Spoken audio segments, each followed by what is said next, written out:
नमस्कार, आप देख रहे हैं न्यूज 18। मैं हूं आपके साथ मेनका चौधरी और बुलेटिन की शुरुआत करते हैं आज की सबसे बड़ी खबर के साथ, जो कि ज्ञानवापी से है। व्यास जी के तहखाने में पूजा से जुड़ी सभी जो सामग्री है वो पहुंचा दी गई है, जो मूर्तियां मिली थी वो पहुंचा दी गई है। तो ये बड़ी खबर व्यास जी तहखाने से जुड़ी। ट्रेजरी के से व्यास जी तहखाने में मूर्तियां लाई गई हैं।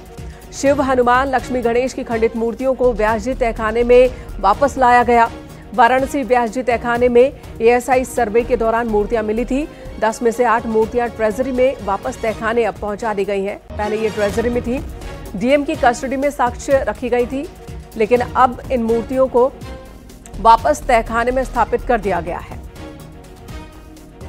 तस्वीरें भी हम आपको दिखा रहे हैं। ये वो मूर्तियां हैं जो खंडित मूर्तियां मिली थी तहखानों के अंदर ही, जो कि ट्रेजरी में रखी गई थी। इसे साक्ष्य के तौर पर इनकी तस्वीरें भी ली गई और अब ये खंडित मूर्तियां वापस तहखाने में रख दी गई हैं।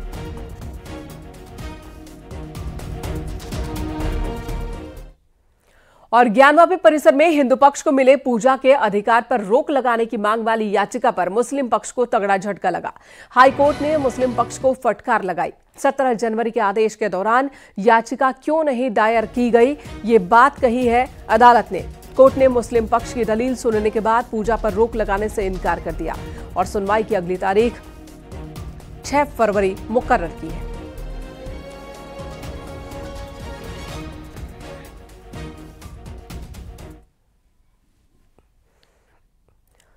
और पूजा पाठ का अधिकार दिए जाने के बाद मुस्लिम पक्ष हलचल में है, मुस्लिम पक्ष परेशान है और इसी कड़ी में आज दिल्ली में मुस्लिम संगठनों की ओर से प्रेस कॉन्फ्रेंस की गई। पीसी में एआईएमपीएलबी समेत कई मुस्लिम संगठन शामिल हुए। मौलाना अरशद मदनी ने कोर्ट की कार्यशैली पर सवाल खड़े किए। बाबरी और ज्ञानवापी का जिक्र करते हुए मदनी ने जल्दबाजी में फैसला देने की बात कही।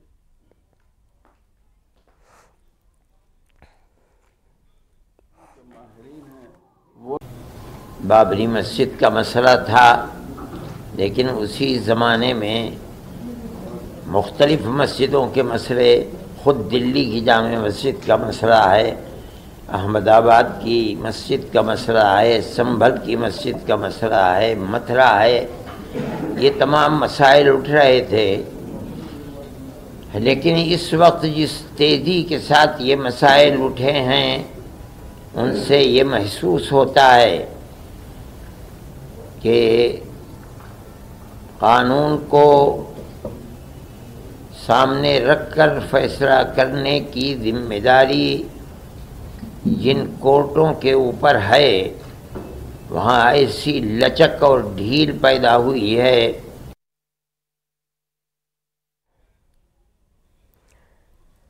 तो ज्ञानवापी स्थित व्यास जी के तहखाने में पूजा की इजाजत के डिस्ट्रिक्ट कोर्ट के फैसले के खिलाफ अंजुमन इंतजामिया कमेटी ने वाराणसी बंद का ऐलान किया। इस बंद का मिला-जुला असर दिखा। मुस्लिम इलाकों में बहुत सी दुकानें बंद रहीं। आज जुमे होने की वजह से पुलिस भी अलर्ट थी।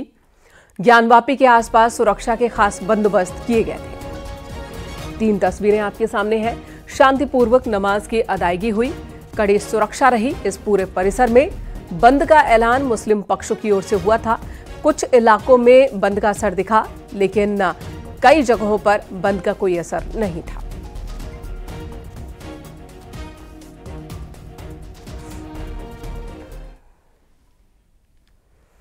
और इसी बीच देवबंद के लोगों ने ज्ञानवापी केस में अदालत के फैसले पर क्या कहा है, ये भी आपको सुनाते हैं। ज्ञानव्यापी परिसर में पूजा अर्चना का दौर जारी है। व्यास जी तहखाने में पूजा अर्चना जारी रहेगी। कोर्ट ने मुस्लिम पक्ष को कोई राहत नहीं दी। अंजुम इंतजामिया कमेटी आज हाईकोर्ट गई थी, जहां पर उसको राहत नहीं मिली। हम इस समय दारुल उलूम में खड़े हैं। देवबंद के दारुल उलूम में मुस्लिम लोगों का क्या कहना है इस विषय पर, आइए आपको बताते हैं। हमारे साथ काफी मुस्लिम लोग हैं जो यहाँ पर ये बताएंगे कि ज्ञानव्यापी परिसर में पूजा अर्चना जो चल रही है, कहीं कुछ मन में दर्द है क्या? नहीं, देखिए एक बात सुनो, मन में दर्द वाली तो बात, बहरहाल वो एक इबादत गाह है। ज्ञान व्यापी मस्जिद जो है वो इबादत गाह है और हिंदुस्तान की एक बात सुनो, सभी धर्मों को उसका सम्मान करना चाहिए और करते भी हैं। लेकिन जैसे ज्ञान व्यापी का व्यास में जो पूजा शुरू हुई है, अभी मसला हमारे सामने आया है, तो मेरा अपना तो ये मानना है कि इस तरीके के रोजाना अगर मुद्दे उठते रहेंगे, रोजाना हालात पैदा होते रहेंगे, चूंकि मैं हिंदू मुस्लिम भाईचारा समिति देवबंद का अध्यक्ष हूं, मेरे लिए सभी धर्म बराबर है। मैं सारे धर्मों की इज्जत करता हूं और दोनों संप्रदाय या सभी संप्रदाय मेरे लिए बराबर है। आप यहाँ आए, सबसे पहले तो मैं आपका स्वागत करता हूं। और दूसरी बात यह है कि पहले जैसे बाबरी मस्जिद का मसला चला, लंबे टाइम तक चला, बड़े हालात खराब रहे। ये हमारा देश है और यहाँ के भाईचारे को हम चाहते हैं बरकरार रहे। कोर्ट ने राहत नहीं दी। कोर्ट का जो फैसला होगा वो आपको भी मान्य है, मुझे भी मान्य है। क्या उसके बावजूद भी क्या कोई कहना चाहते हैं, आप कोर्ट से कोई दरख्वास्त करना चाहते हैं? देखिए, हमारी एक ही दरख्वास्त है कोर्ट से और अपनी गवर्नमेंट से भी। एक चीज ये सामने आई थी, सन 47 के बाद जो भी धार्मिक स्थल जिस कंडीशन में है उसी कंडीशन में रहेगा। इधर सीएम योगी ने लखनऊ में शक्ति वंदन अभियान का उद्घाटन किया है और इस मौके पर सीएम योगी ने कहा कि हमारी सरकार महिलाओं को स्वावलंबी बनाने में जुटी है। प्रदेश में सुरक्षा का बेहतर माहौल है और महिलाओं की हालत मजबूत करने के लिए सरकार की ओर से कई योजनाएं चलाई जा रही हैं। इस मौके पर सीएम योगी ने राम मंदिर का जिक्र किया और कहा कि 500 साल की तपस्या और साधना का फल मिला। अयोध्या में रामलला विराजमान हुए, इस तरह देश की लोक आस्था का सम्मान हुआ।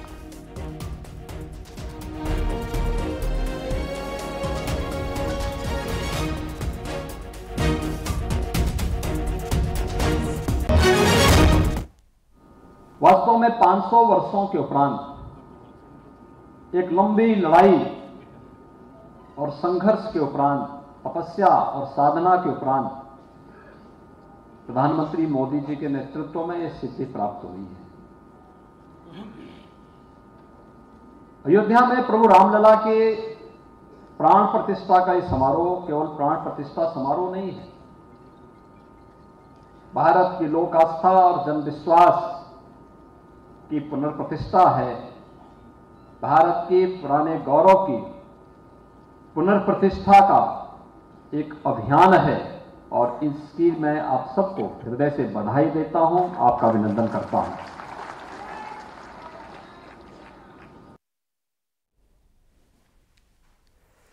इधर आज से यूपी विधानसभा का बजट सत्र शुरू हो गया है। सत्र की शुरुआत राज्यपाल के अभिभाषण से हुई। सत्र की शुरुआत में बीजेपी विधायकों और मंत्रियों ने सदन में जय श्री राम के नारे लगाए।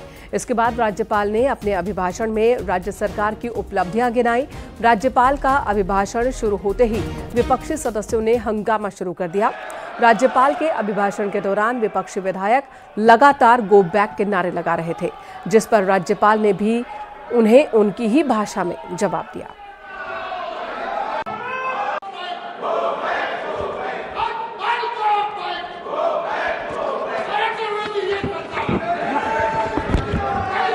कौन चला जाएगा ये तो बाद में पता चलेगा।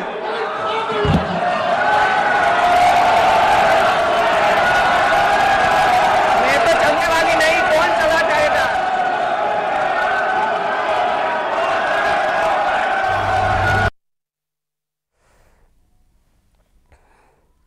तो आज से यूपी विधानसभा बजट सत्र का आगाज हो चुका है। सत्र के पहले दिन बीजेपी के विधायक सीताराम लिखा गमछा ओढ़कर सभी बीजेपी के विधायक पहुंचे थे। वहीं एसपी के विधायक अपनी पार्टी का लाल गमछा लेकर सदन में पहुंचे। तो देखिए, लाल गमछा और नारंगी रंग का गमछा सदन में हर तरफ आज देखने को मिला। जहां बीजेपी के विधायकों ने सीताराम लिखा हुआ गमछा पहन रखा था, तो वहीं पर समाजवादी पार्टी के पास आप देख सकते हैं लाल रंग का गमछा है जिसमें कई नारे लिखे हुए हैं। उत्तर प्रदेश ही नहीं, इस समय पूरा देश राममय है, पूरा देश मोदीमय है, पूरा देश भाजपामय है, पूरा देश 2024 में तीसरी बार प्रचंड बहुमत की मोदी सरकार बनाने के लिए तैयार बैठा है। आज चूंकि बजट सत्र है, महामहिम राज्यपाल जी का अभिभाषण है, भगवान श्री राम सबके थे, सबके हैं, सबके रहेंगे, और यह रामनामी तो एक ऐसी चीज है कि जिसको हम लोग केवल गले में नहीं धारण करते, भगवान श्री राम को हृदय में धारण करते हैं और जय श्री राम। हड़कंप मच गया। तारीख पर आए याचिकाकर्ता पर फायरिंग हुई है। फायरिंग में याचिकाकर्ता बाल बाल बचा। वहीं कोर्ट परिसर में फायरिंग के बाद सुरक्षा में कमी को लेकर वकीलों ने प्रदर्शन किया। जिला जज से वकीलों ने शिकायत की है।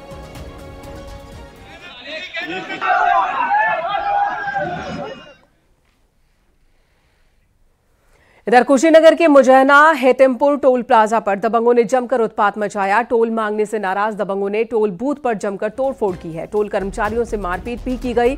सूचना पर मौके पर पहुंची पुलिस, लेकिन तब तक दबंग फरार हो चुके थे। पुलिस ने केस दर्ज कर सीसीटीवी के आधार पर जांच की शुरुआत कर दी।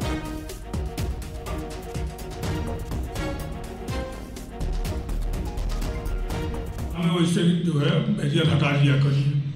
उसके बाद जो है बैरियर खोल भी दिया गया।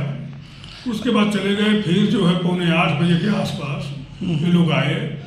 लंबा संख्या में थे ये लोग, आगे भी खड़े थे और पूरा जो है बूथ तोड़ दिए। तो कुछ लड़कों को मारे भी, गार्ड को भी मारे, मारपीट किए और लाखों का जो है नुकसान किया। पैसा बूथ में रखा हुआ था।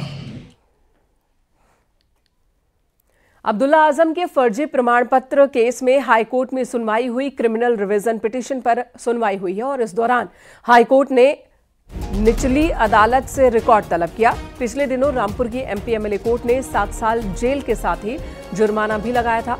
अब्दुल्ला आजम सजा के खिलाफ हाईकोर्ट पहुंचे हैं। मामले में आज की सुनवाई के बाद कोर्ट ने 16 फरवरी की तारीख तय की है।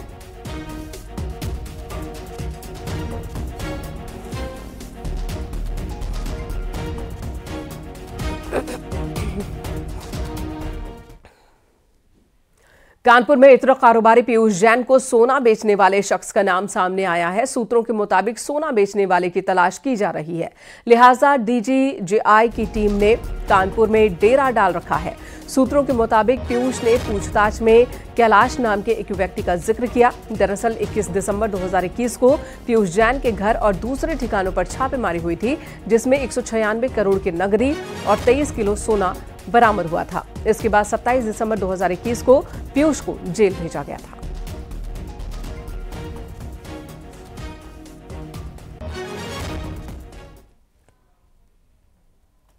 शामली पुलिस की बदमाशों से मुठभेड़ हुई है। एनकाउंटर के दौरान चोरी के आरोपी बदमाश के पैर में गोली लगी। पुलिस ने दूसरे बदमाश को भी मौके से गिरफ्तार किया। दोनों बदमाशों पर कई आपराधिक मुकदमे दर्ज है। सदर कोतवाली के सिंभालका गांव में एनकाउंटर हुआ है।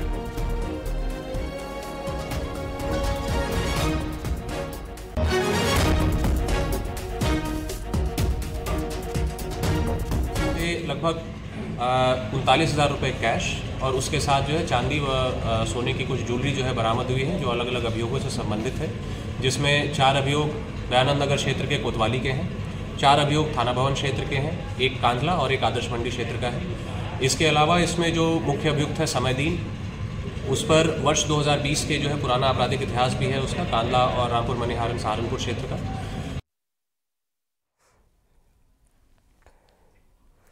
इधर आगरा में निखिल होम्स के मालिक शैलेंद्र अग्रवाल को हिरासत में लिया गया। शैलेंद्र आगरा विकास प्राधिकरण में अपने काम से आए थे, तभी प्रशासन की टीम भी मौके पर पहुंच गई और शैलेंद्र अग्रवाल को अपने हिरासत में साथ ले गई। बिल्डर शैलेंद्र अग्रवाल पर रेरा का लगभग 50 करोड़ रुपए बकाया है, जिसकी रिकवरी जारी होने के बाद प्रशासन की टीम ने इस कार्रवाई को अंजाम दिया। शैलेंद्र पर निखिल पार्क रॉयल में लोगों के साथ करोड़ों की ठगी का आरोप है।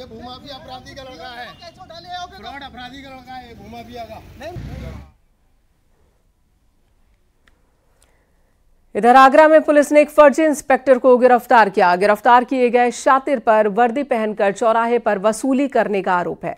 शिकायतों के बाद पुलिस ने जाल बिछाकर आरोपी को गिरफ्तार किया। आरोपी पर लोगों को धमकी देने, पैसे वसूलने का भी आरोप है। न्यू आगरा पुलिस ने आरोपी को गिरफ्तार कर जेल भेजा है।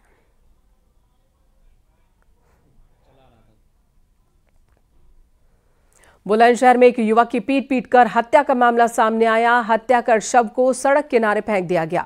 मृतक कल से ही लापता था और आज सड़क किनारे खून से लथपथ शव मिला। पुलिस ने शव को कब्जे में लेकर पोस्टमार्टम के लिए भेजा।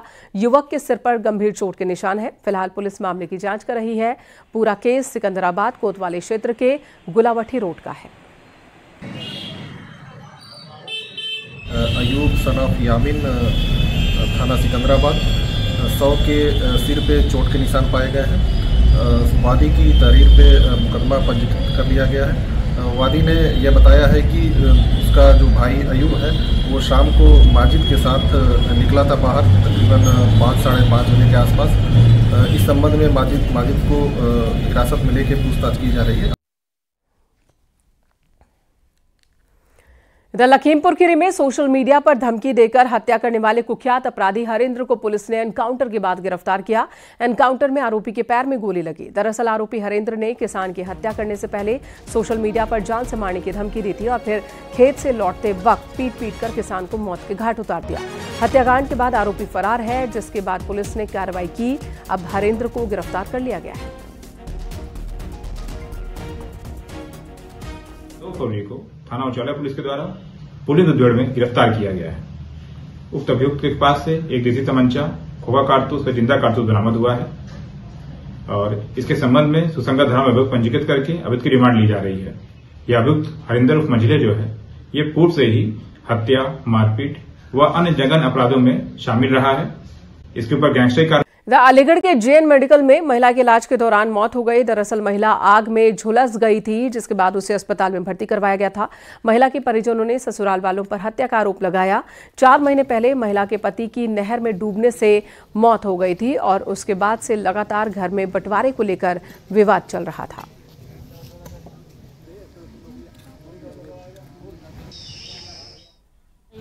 जो पति मार गए उनके हिस्सा के ऊपर वो 2 लड़किन को हिस्सा करने खाने को हिस्सा मांग रहे हैं। पति कब मार दिए थे? 4 महीना हो गए या 27 तारीख में। तो कोई बीमार वगैरह थे क्या? नहीं, नहर में गिर कर। नहर में गिर के। अब लड़की के साथ क्या हुआ? लड़की के आग लगाई है। कब लगाई है? कल सुबह। तो आपको कैसे पता लगा क्या हुआ है? फोन करा कई पड़ोसी ने। पड़ोसी ने? परिवार वालों ने? परिवार वाले ने कोई फोन न करा।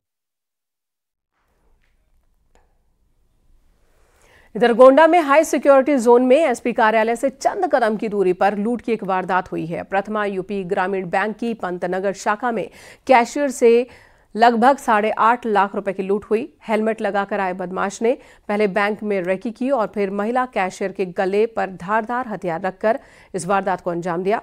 वारदात को अंजाम देने के बाद बदमाश भाग निकला। सूचना पर पहुंची पुलिस मामले की जांच में जुटी है। तस्वीरें भी इस वक्त हम आपको दिखा रहे हैं। वारदात बैंक में लगे कई कैमरों में रिकॉर्ड भी हुई है। जो तस्वीर इस वक्त आप देख रहे हैं, एक महिला कैशियर जिसके गले पर धारदार हथियार रखकर यह बदमाश लूट की वारदात को अंजाम देकर भाग गया। वो करीब 15-20 मिनट से ही बैंक में मौजूद था और जब उसने देखा कि सभी लोग चले गए हैं और बैंक में एकांत है तो मौका पाकर उसके पास एक हसिया था। वो व्यक्ति कैशियर के पास आया और कैशियर को हसिया दिखाकर वहाँ से कैश अपने झोले में डलवा लिया और बाहर निकलकर बाइक पर अकेला ही वहाँ से चला गया। इस सूचना पर तत्काल पुलिस एवं उच्चाधिकारियों द्वारा मौके पर आकर यहाँ मुआयना किया गया है। एसओजी और सर्विलांस टीम को भी हमारे यहाँ बुलाया गया है। आसपास के सीसीटीवी फुटेज देखे जा रहे हैं जहाँ पर वो ट्रेस हुआ है एक बाइक से जाते हुए अकेला व्यक्ति।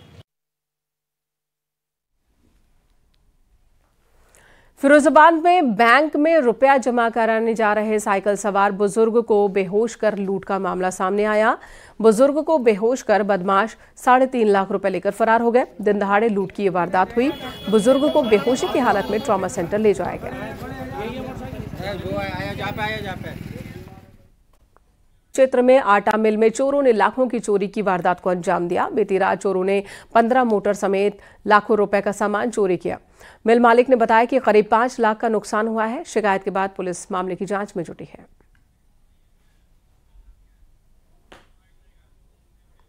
चोरी हुई है। मैं सुबह आया हूं तो अब देखा यहाँ पे मोटर गायब है। यहाँ से टोटल 15 और 2 बैटरी थे। इन्वर्टर था, ऑफिस का ताला तोड़ के इन्वर्टर ले गए हैं और एसी को पता नहीं शायद उतारने का, एसी भी खोल रखा ऊपर आउटसाइड एसी और सारे तार निकले काट रखे हैं। जो कनेक्शन नहीं यहाँ से ऑफिस के सारे जो कॉपर के तार थे सारे वो खोल रखे। बहराइच में पुलिस ने इनामी बदमाश को गिरफ्तार किया। आरोपों के मुताबिक बब्बन सिंह नकली नोटों के कारोबार के मुकदमे में वांटेड था और उसके ऊपर बब्बन सिंह पर 10,000 रुपए का इनाम था। जून 2023 में पुलिस ने बब्बन समेत 2 लोगों को 38,700 रुपए के नकली नोट के साथ गिरफ्तार किया था, जिसे लेकर रामगांव थाना में केस दर्ज हुआ था।